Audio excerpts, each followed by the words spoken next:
everyone? How's it going? Permanent Records with Mark. How's everyone doing? I've been gone for a little while. I've been dealing with some personal stuff and everything, but I'm back now. It's great to be back. It's great to be with the vinyl community again. And I gotta tell you, today I'm doing a contest for 220 subscribers for Jared at Backwoods Metal. Jared is one of the best people on the vinyl community. He was one of the first people in the vinyl community to subscribe to me. And he's always been there. He's always commented. Jared is an awesome guy. Jared, I hope you get another 220 subscribers. Great contest. And of course, being that it's a Jared video, gotta have a drink. Today, it's Jameson's Irish Whiskey because, well, it's also St. Patrick's weekend, so let's have some Jameson's and in a flag of Molly shot glass, too, no less.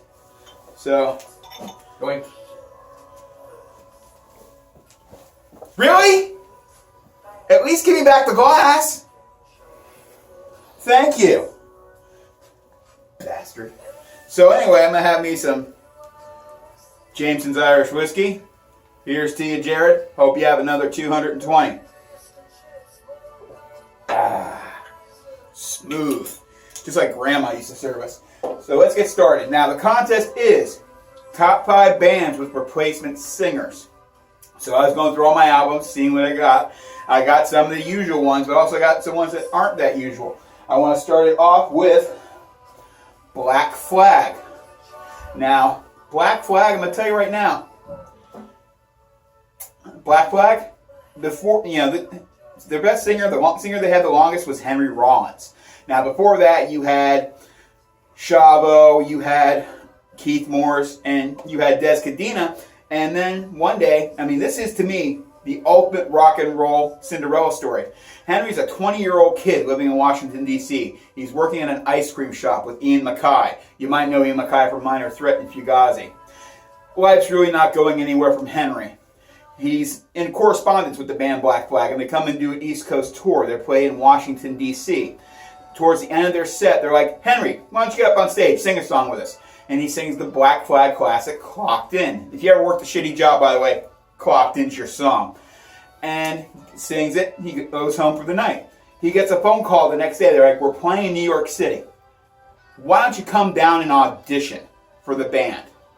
And we'll see what happens. He went, they auditioned the band because Des Cadena wanted to move to rhythm guitar, and they liked him, and history was made. He became the singer of Black Flag.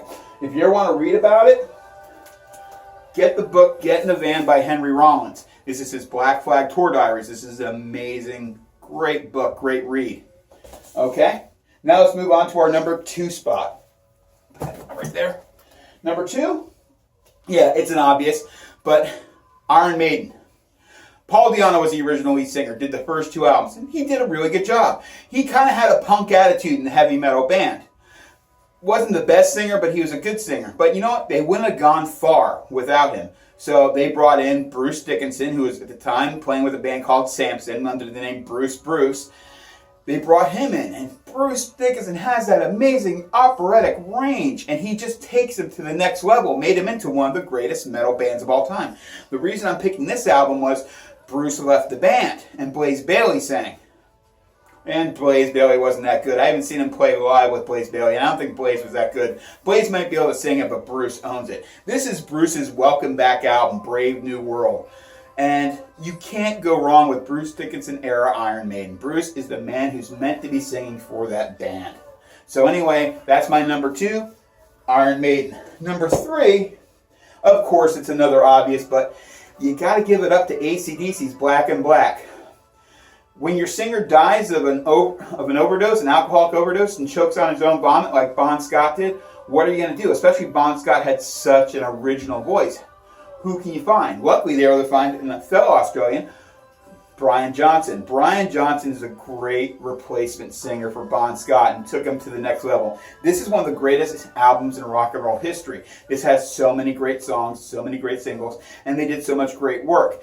Now, when Brian left and Axl started singing, I can't see that. I understand why they did that. That's a contractual obligation because they sold all those tickets and they had a tour lined up and they had to bring Axl on to fill the shoes. But it's either going to be Bon Scott or Brian Johnson all the way.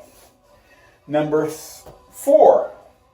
And okay, kind of another obvious too, but you know, Joey Belladonna made Anthrax. Joey Belladonna was the great Anthrax singer. I don't like the Bush era, but when Joey Belladonna came into Anthrax, again, he had a great vocal range and he owned it. He just owned it. He has such a great stage presence. If you've never seen Anthrax live, check them out. They're great, especially the lineup they have right now, which is almost all the members from the classic lineup. Great lineup. And Joey's one of the great singers. Now, my last but not least, some people say they're not hard rock, but I think they are. They're great. Pink Floyd. Pink Floyd was this great underground psychedelic band from England. They put out 2 albums. They had a singer named Syd Barrett. Syd Barrett wasn't mentally well to begin with, but when you put a whole bunch of acid and other hallucinogenic drugs to it, you're going to go nuts. And he started slowly going mad. Towards the end, they brought in a new guitarist, David Gilmour. Roger Waters started taking on a lot more singing. David Gilmour started taking on a lot more of the singing. Eventually, he just faded into obscurity and could not hack it anymore. But that gave us the classic Pink Floyd lineup that we all know and love.